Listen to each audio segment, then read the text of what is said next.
ইনশাআল্লাহ আজকের লেকচার যাদের কানে যাবে, আমরা যদি না খেয়েও মরে যাই, আল্লাহ পাক না খেয়ে মারবেন না ইনশাআল্লাহ। রিজিক আছে, খাবো ইনশাআল্লাহ। কিন্তু হয়তো বা অভাব হবে, টাকা পয়সা একটু কম হতে পারে, অন্যের 10 তলা ফ্ল্যাট হবে, আমার হবে না, ঠিক আছে, অন্যের এত বিঘা বিঘা জমি আমার হয়তো হবে না, কিন্তু ইনশাআল্লাহ তাআলা এই যে দুনিয়ার মুসাফিরের জীবনটা, এটা মুসাফিরের জীবন না? মুসাফিরের জীবনটা কেটেই যাবে ইনশাআল্লাহ। কাটবে না? যে কোনো ভাবেও কেটে তো যাবেই ইনশাআল্লাহ। এই যে পরকালের জীবনটা একটা চেতনার শক্তি, জানেন? দুনিয়াতে যত বাধা বিপত্তি আসুক, গাল মন্দ খান, গীবত তহমত খান, কষ্ট হোক, নির্যাতন হোক, একটা বিষয় মনের মধ্যে শান্তি দেয়। কি শান্তি? যে এই দুনিয়ার জীবনটা তো আর চিরস্থায়ী নয়, এটা তো আর সারা জীবন থাকবে না। ইনশাআল্লাহ এই অবস্থা আস্তে আস্তে পরিবর্তন হয়ে যাবে। ফাইন্না মাআল উসরি ইউসরা, পরকালে ইনশাআল্লাহ পাবো। দুনিয়াতে না পেলে কি হয়েছে, পরকালে পাবো ইনশাআল্লাহ। যুবক ভাই, এসব জেনা ছেড়ে দেন, আল্লাহ রাব্বুল আলামিন আপনার জন্য হুর রেখেছেন জান্নাত, ইনশাআল্লাহ পাবেন ইনশাআল্লাহ।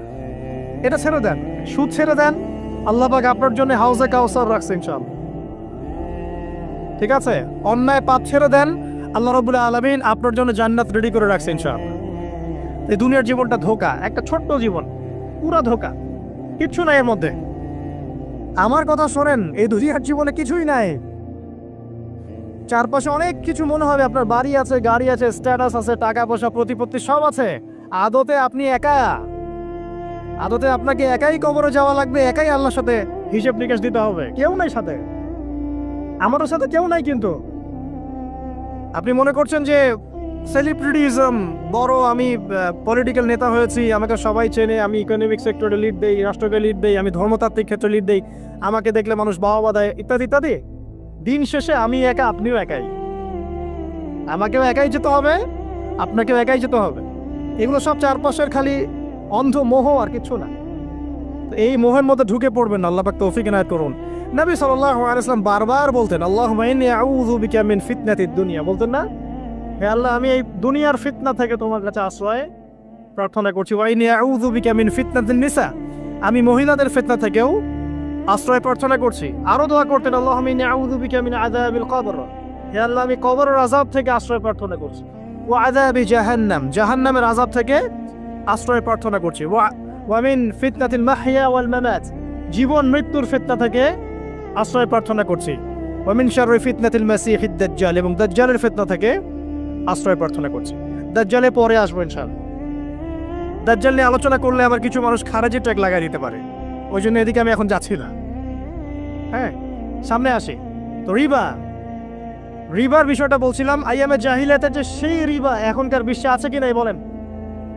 ওই সময় না হয় মক্কায় ছিল, এখন কি সারা বিশ্বব্যাপী নাই? বিশ্বের কোনো কান্ট্রি রিবা মুক্ত না, বিশ্বের কোনো দেশ রিবা থেকে মুক্ত থাকতে পারবে না, এই বিশ্ব পরিচালনা যারা করছে ওদের আন্ডারে থাকলে। কখন হবে বিশ্ব রিবা মুক্ত? একদিন বিশ্ব রিবা মুক্ত হবে ইনশাআল্লাহ। একদিন না একদিন এই বিশ্বটা সুদমুক্ত হবে ইনশাআল্লাহ তাআলা। তখন জালেম পার পাবে না, মাজলুমের রক্ত শ্রম বৃথা যাবে না ইনশাআল্লাহ।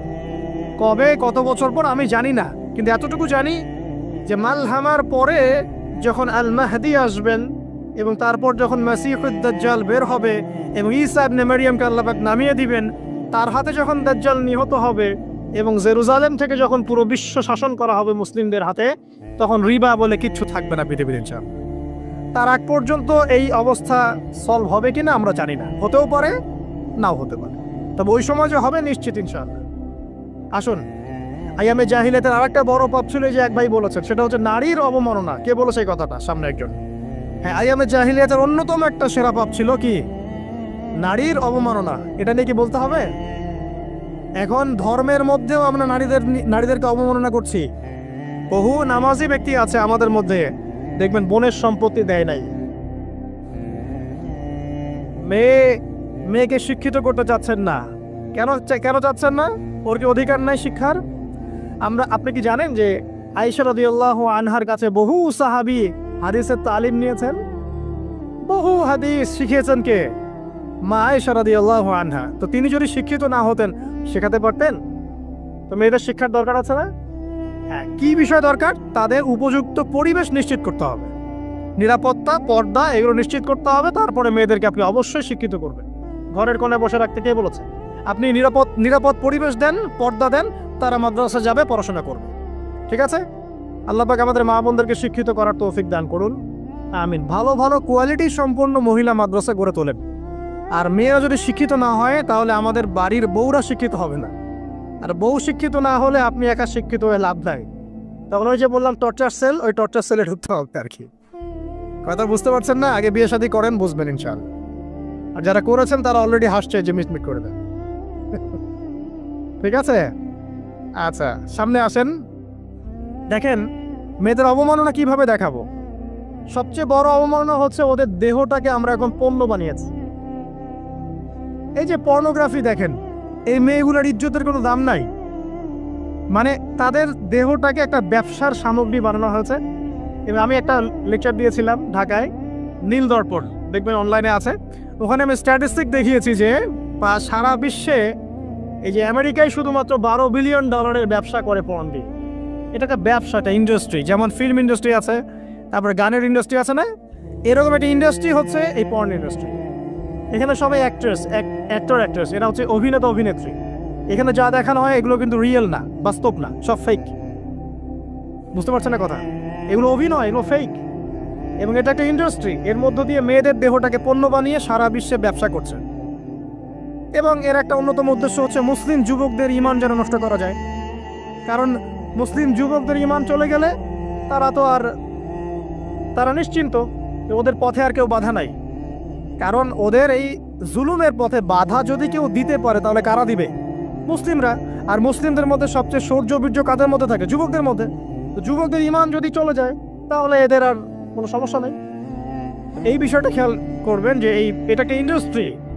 সো এখানে আমরা মেয়েদের দেহটাকে আমরা কি বানিয়েছি?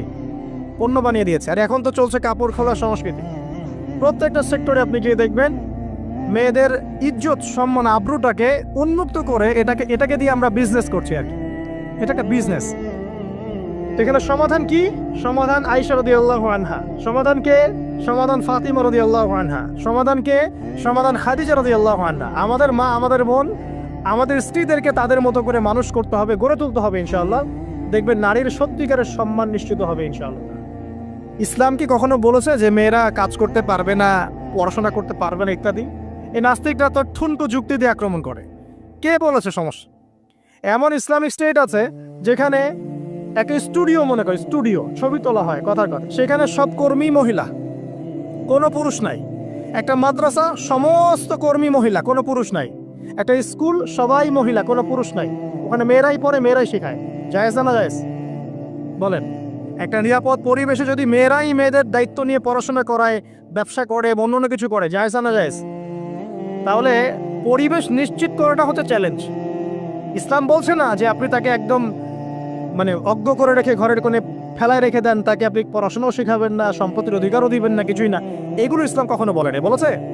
আরে বোকা মানুষ, রাসূলুল্লাহ সাল্লাল্লাহু আলাইহি ওয়াসাল্লামের সময় তো মহিলা সাহাবীরা উহুদের যুদ্ধ করেছে। কি শুনলেন?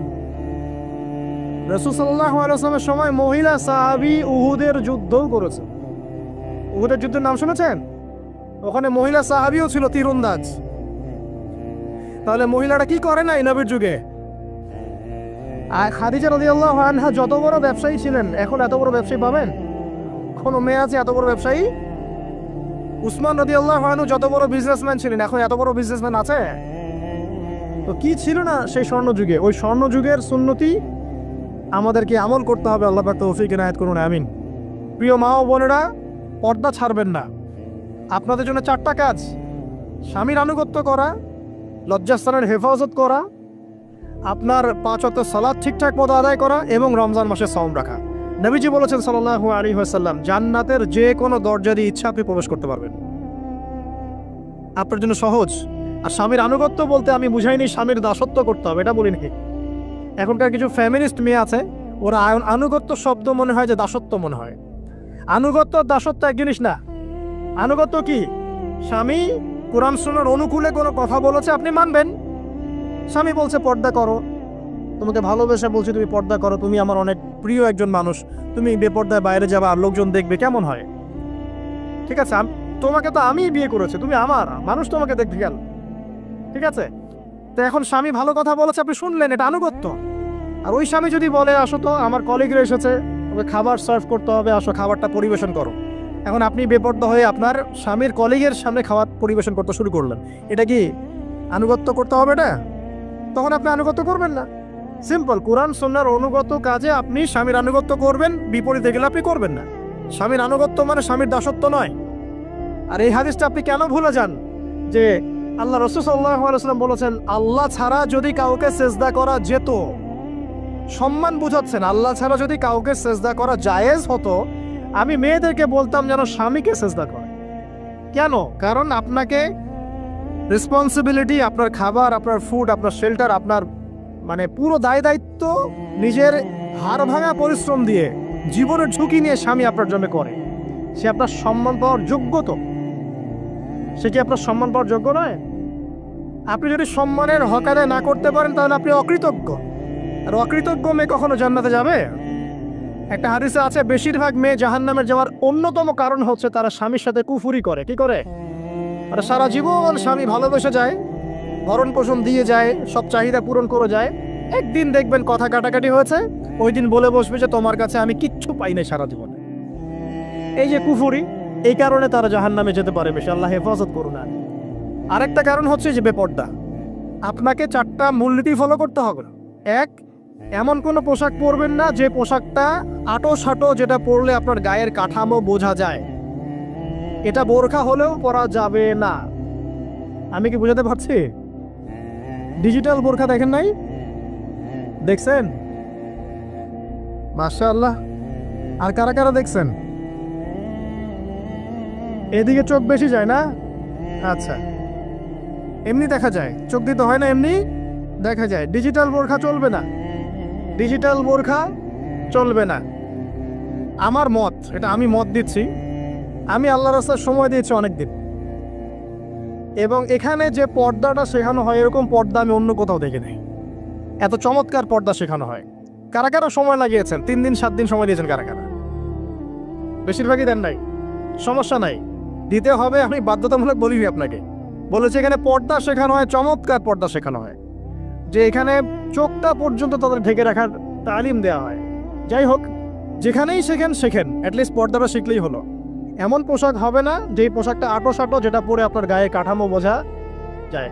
2 নম্বরে এমন পোশাক পরা যাবে না যে পোশাকটা পরলে বাহির থেকে ভিতরের অঙ্গ দেখা যায়। দেখেছেন? দেখেন নাই? দেখছেন হুজুর? আচ্ছা, আপনারা তো সব দেখেন দেখি। তারপরে 3 নাম্বার, এমন পোশাক পরা যাবে না যেটা অমুসলিমদের সাথে সাদৃশ্য আছে। কথা বুঝতে পারছেন?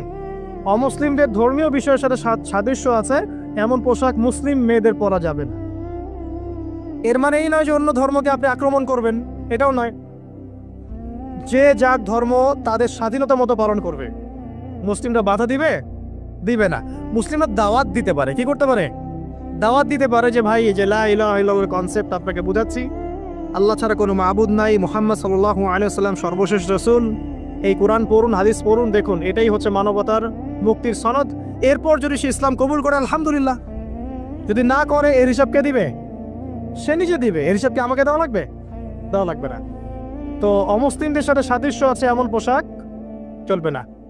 আচার হচ্ছে পুরুষরা মেয়েদের পোশাক পরতে পারবে না, মেয়েরা পুরুষদের পোশাক পরতে পারবে না।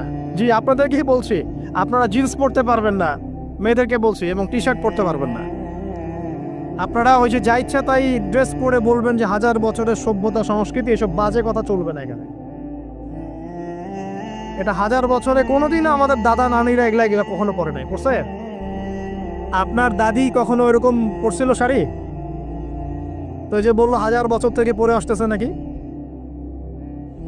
সুবহানাল্লাহ। তো এখানে বিষয়টা হচ্ছে পুরুষ মেয়ের পোশাক পরতে পারবে না, মেয়ে পুরুষের পোশাক পরতে পারবে না। আমি খুব সংক্ষিপ্ত করে আপনাকে কোরআন সুন্নাহ থেকে 4টা মূলনীতি বলে দিলাম। এই 4টা মূলনীতি কোরআনেও আছে, হাদিসেও আছে।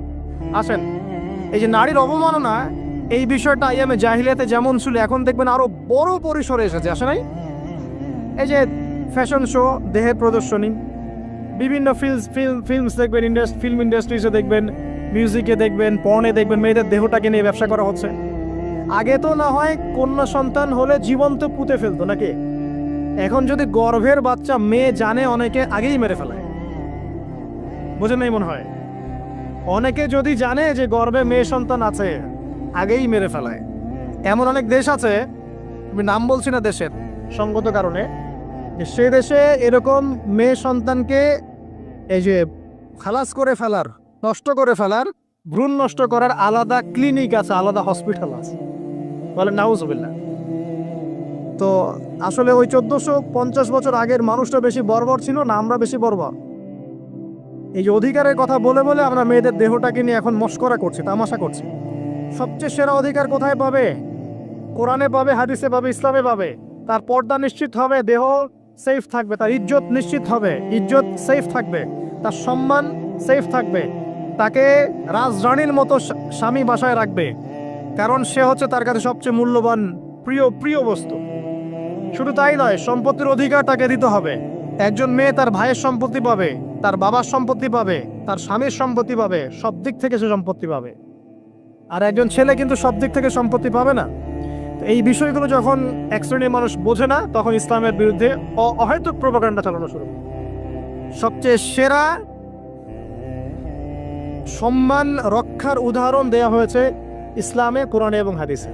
এই কথাটা আপনাদের মা বোনদেরকে বোঝাবেন, তবে নম্রতার সাথে বোঝাবেন, কারণ উচ্চবাচ্য করলে তারা কথা শুনবে না।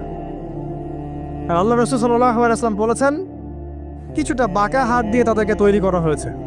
যদি আপনি শক্ত করে চাপ দিতে যান তাহলে ভেঙে যাবে, আর যদি আপনি ওই অবস্থায় ছেড়ে দেন তাহলে বাঁকাই থেকে যাবে।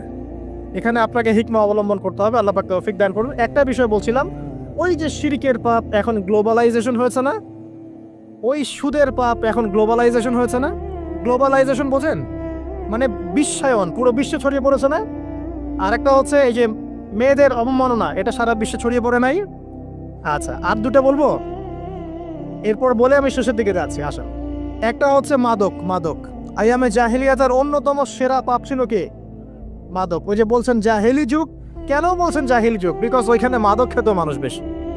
এখন বলেন, ওখানে না হয় মক্কায় মাদক খেত মানুষ, এখন সারা বিশ্বে মাদক ছড়িয়ে পড়ে নাই?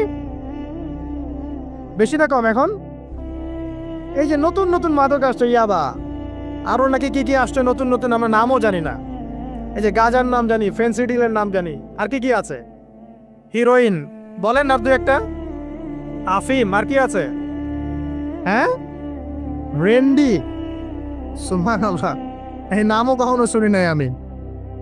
আচ্ছা শোনেন, বিষয়টা হচ্ছে, দেখুন এই বিষয়টা কি হালাল না হারাম? আচ্ছা, এটাকে যদি আমরা হালাল করে নেই তাহলে কি হবে? কুফরি হবে না শিরক হবে? শিরক কুফর দুটোই হচ্ছে। কিন্তু এখন মক্কার কিছু মানুষ মাদক খেয়েছে বুঝলাম, আল্লাহ রাব্বুল আলামিন ধাপে ধাপে এখান থেকে বের করেছেন। প্রথমে বলেছেন মদ খেয়ে নামাজের ধার কাছে যেও না। হ্যাঁ, তারপরে বলেছেন এই যে মাদকে কিছুটা উপকার আছে কিন্তু বেশি ক্ষতি। তারপর বলেছেন খেয়ে নামাজের কাছে যেও না। তারপর ধাপে ধাপে শেষের দিকে এসে আল্লাহ পাক বলেছেন যে এটাকে ছেড়ে দাও। সূরা মাইদায় পড়ে দেখেন, এটা শয়তানের কাজ। তখন সাহাবায়ে কেরাম রাদিয়াল্লাহু আনহুম পুরোপুরি মাদক থেকে নিজেদেরকে মুক্ত করলেন। এরপরে কি কখনো তারা মাদক ছুঁয়েও দেখেছেন? বরং মাদক দ্রব্য সেবন করলে 40টা লাঠি বেত্রাঘাত করতে হয়, ইসলামিক শাস্তি। কয়টা লাঠি? আর ওমর রাদিয়াল্লাহু আনহুর সময়ে 40 লাঠিকে বাড়িয়ে 80 লাঠি করা হয়েছে। কত লাঠি? 80 লাঠি। কিন্তু আরো একটা পাপের শাস্তি আছে, বলবো? অপবাদ, এখন যেটা বেশি দেওয়া হয়, অপবাদ, মিথ্যা অপবাদ, সতীসাধী নারীর উপরে মিথ্যা অপবাদ, এর শাস্তি হচ্ছে 80 লাঠি। আবার 100 লাঠির শাস্তি আছে, 100 লাঠি।